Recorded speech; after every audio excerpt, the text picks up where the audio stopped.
Poprzednio rozmawialiśmy na temat strategii małych i dużych celów, a więc określenie tego, co ja chcę osiągnąć i zrobić. Celowo ominąłem elementy związane z cashem, bo do tego będziemy wracać. Teraz przejdźmy do elementu takiego mindsetowego, który jest najistotniejszym elementem, który będzie cię wkurwiał, dlatego, że jest go najtrudniej ogarnąć. Dlaczego? Dlatego, że to wszędzie dookoła są problemy, to wszędzie oni są czemuś winni, źli, niedobrzy, a prosta sytuacja jest taka, że to najczęściej z powodu emocji, z powodu naszego stanu zdrowia, tak bym to ogólnie ujął, tworzymy sobie problemy albo wpadamy w pewien cykl rzeczy, problemów, które są zdefiniowane, są opisane, są określone, można sobie z nimi spokojnie poradzić, ale trzeba mieć tego świadomość. I jako traderzy będziemy się wkurzać dlatego nazwijmy to na nasz mindset, no bo nas nikt do tego nie przygotował. Niby wszyscy o tym mówią, że tak, że głowa, że nasze podejście jest szalenie ważne, no ale jak to teraz zrobić? No więc chciałbym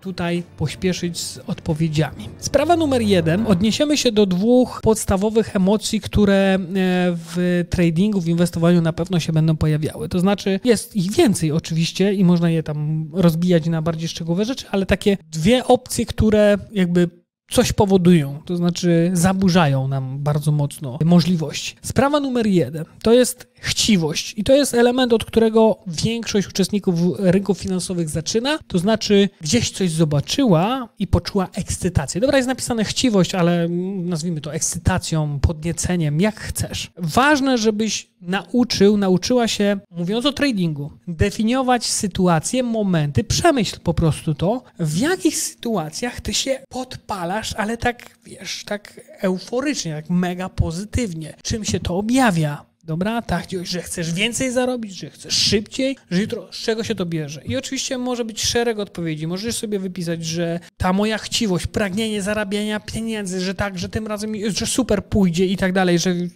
zarobimy, jest ekstra. Z czego się to bierze? Czy wynika to, nie wiem, z pracy, wynika to z oglądanych materiałów, z treści. To ktoś powoduje, że ja się napędzam i chcę jeszcze więcej i pragnę jeszcze więcej. Dlaczego ryzykuję więcej, bo mam ochotę zrobić szybciej, ok? Na podstawie obserwacji spróbuj się określić, czy sobie określić, w jakich momentach to się pojawia. W momencie, kiedy to przemyślisz, być może zdasz sobie sprawę, że tych elementów jest bardzo dużo. I teraz możesz zrobić jedną rzecz. Jak na przykład uniknąć pewnych bodźców? No bo jeżeli ty oglądasz na YouTubie jakiś materiał z strategii XYZ, że ona daje ci zarobić 1 milion i ty siadasz od razu do wykresu i zaczynasz próbować to robić, no to być może jest coś nie tak. Być może musisz coś wykluczyć. Drugi element, który wiąże się z naszym mindsetem, to jest poczucie takiej nadziei, nie? Że o właśnie, uczę się czegoś nowego i w związku z tym, że się uczę i ktoś powiedział, że teraz kupuj albo teraz sprzedaj, no to ja w związku z tym buduję swoje oczekiwania, marzenia, wszystko. No a później jest jakiś tam zawód,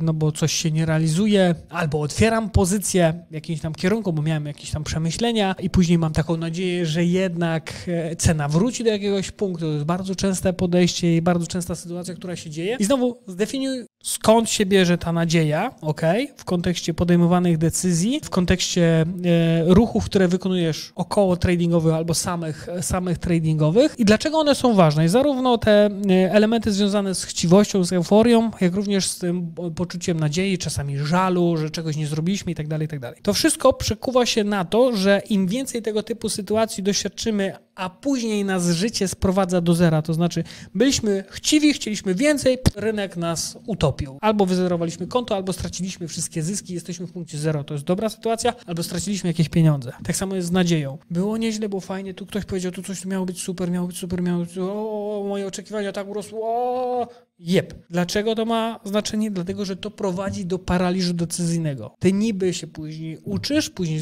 coś chcesz robić, ale nie masz pewności. Twoja pewność siebie co do podejmowanych decyzji zalicza glebę. To ma ogromne znaczenie, a więc zdefiniowanie tych momentów, tych sytuacji i teraz, jeżeli się wyczulisz na nie, dobra, ja się tutaj za bardzo już podjarałem, podniecam, zaczynam podejmować dziwne decyzje. One są nieracjonalne, być może nie są związane ze strategią, a więc jeżeli będę to robić, to prawdopodobnie, jest duże prawdopodobieństwo, że co mi się stanie? Wszyscy o tym mówią, statystyki takie są z całego świata, nie tylko twoje, nie tylko znajomych, ale z całego świata. Tak, my jesteśmy wyjątkowi, nas to nie dotyczy, ale tak będzie, więc może to doprowadzić do sytuacji, w której będę czuć paraliż decyzyjny, brak pewności siebie, strach przed otwieraniem pozycji i podejmowaniem decyzji. Idąc dalej, mamy 2 elementy, które jakby są pochodną paraliżu decyzyjnego. W momencie, kiedy zaczynamy go odczuwać, powiem o tym najpierw bardziej negatywnym, pojawia nam się zmęczenie i wypalenie. To znaczy przede wszystkim zmęczenie, bo jesteśmy zmęczeni sytuacją. Niby znamy strategię, coś tam wiemy, czegoś się nauczyliśmy, my chcemy zrealizować swój cel, bo chcieliśmy dojść, przecież chcieliśmy jacht, tak, kupić. Mówiliśmy o celach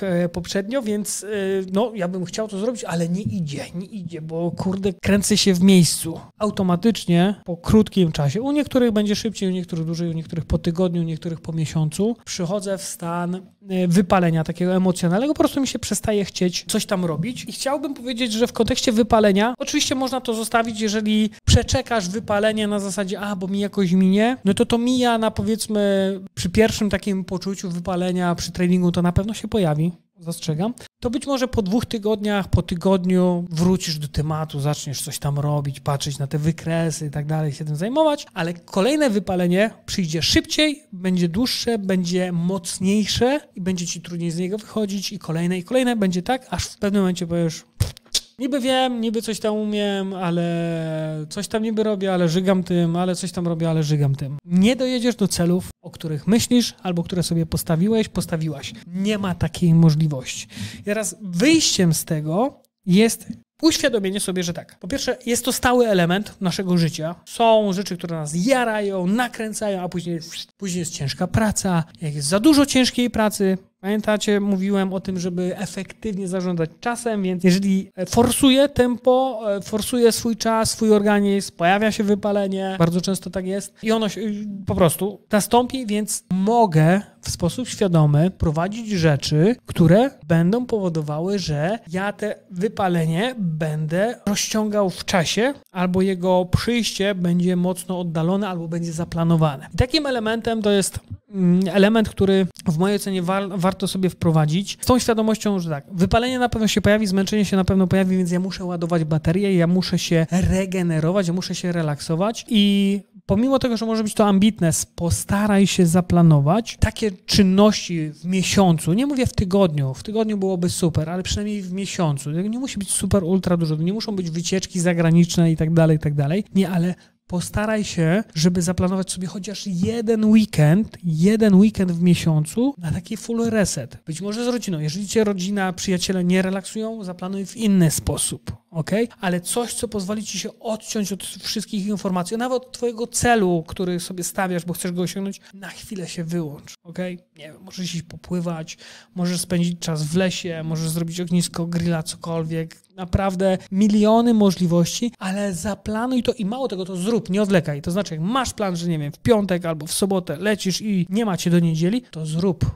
Później nie szukaj sobie, bo jeszcze mam do zrobienia coś tam, w garażu mam do posprzątania. Nie, zaplanuj sobie to, dlatego że w ten sposób będziesz później efektywniej działać i za każdym razem, kiedy ten relaks się pojawi, to takie oderwanie od wszystkiego, co cię otacza, tym lepiej się funkcjonuje, tym jesteśmy bardziej efektywni i ja dzisiaj mogę powiedzieć, że u mnie wypalenie tematem, nazwijmy to też tradingowym, inwestycyjnym, coś, co ja robię na co dzień, ono u mnie się pojawia średnio tak właśnie co 3 miesiące, więc ja potrzebuję wtedy 3-4 dni, tak żeby na spokojnie odpocząć. Oczywiście i tak ja w trybie tygodniowym robię coś, co powoduje, że i tak się regeneruję. Gdybym nie robił tych rzeczy, takich w tygodniu, to prawdopodobnie wypalenie miałbym co kilka tygodni, co 5-6 tygodni, dlatego że jest to stały element u mnie. U ciebie być może będzie elementem takim dodatkowym, więc też inaczej, nie? Ale zaplanuj sobie. To jest w mojej ocenie mega, mega ważne. Jeżeli jest ktoś, kto cię wspiera w twoim procesie uczenia się, tworzenia tego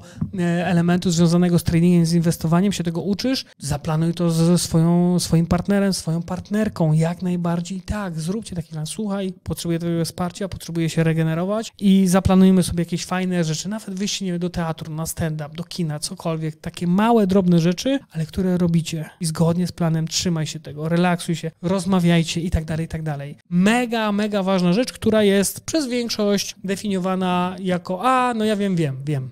A robisz? No, robię. A wiesz co, jestem teraz wypalony. A robiłeś te rzeczy? No wiesz, albo to zawsze było coś, bo tu gonitwa, ja chciałem nadrobić, wiesz, tu potrzebowałem szybko zrobić, wiesz, musiałem się nauczyć, bo ja chciałem szybko, no i jesteś w punkcie zero. W procesie, o którym ja mówię, o którym możesz pomyśleć, tak to nastąpi, na 100%.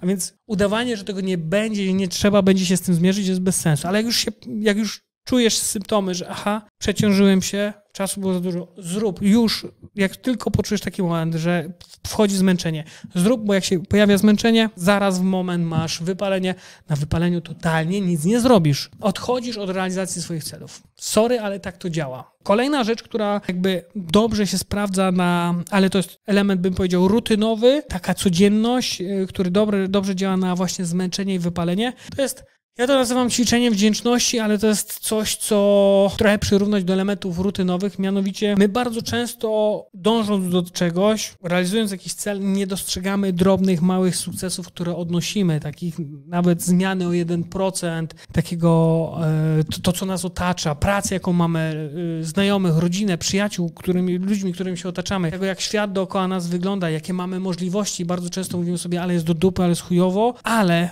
jak popatrzymy sobie globalnie, jeżeli masz co jeść, stać cię na wakacje, masz gdzie mieszkać, masz telefon, internet, możesz spokojnie korzystać, możesz uczyć się w zasadzie czego chcesz, to masz zajebisty przywilej na świecie, bo pewnie masz świadomość tego, że gdzieś, nie definiujmy tego precyzyjnie, ale gdzieś na świecie ludzie mają dużo, dużo gorzej. To nie chodzi o to, że masz się porównać, ja jestem lepszy, bo oni mają gorzej. Nie.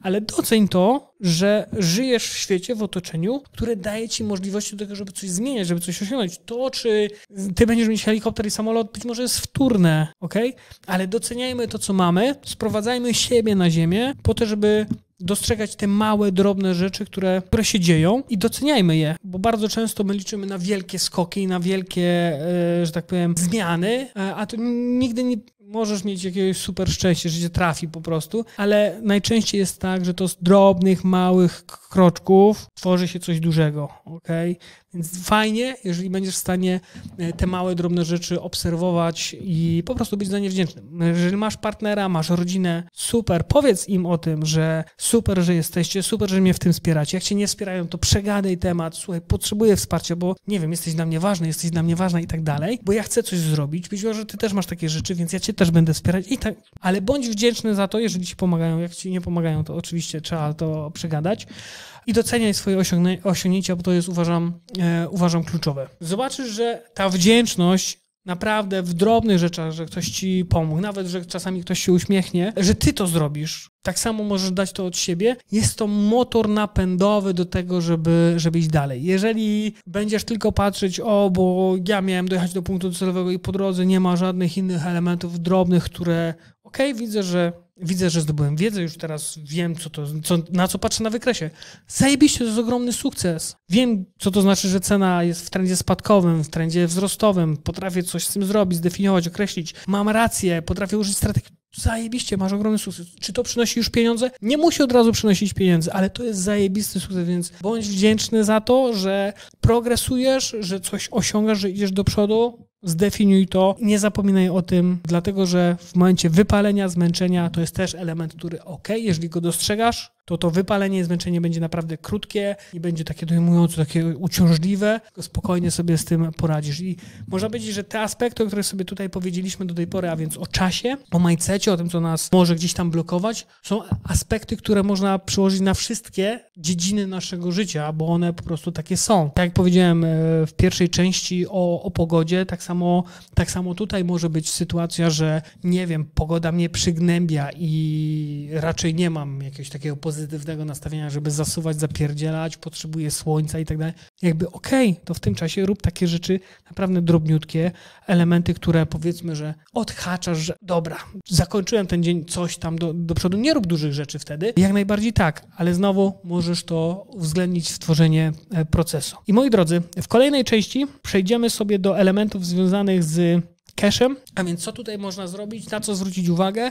Tak jak powiedziałem, idziemy w tworzenie pewnego procesu, jak myśleć w ogóle o tym tradingu, co się na ten trading składa, bo pozornie wszyscy mówią, że to strategii potrzebuję. Potrzebujesz dobrej głowy, dobrego planu i trzymania się go. Robimy go. Pamiętajcie o subach, o lajkach i zapraszam do kolejnej części, tu w tym miejscu. Ok? Tu w tym miejscu. A jak chcesz zobaczyć poprzednią, to w tym miejscu. Poprzednia część jest tutaj.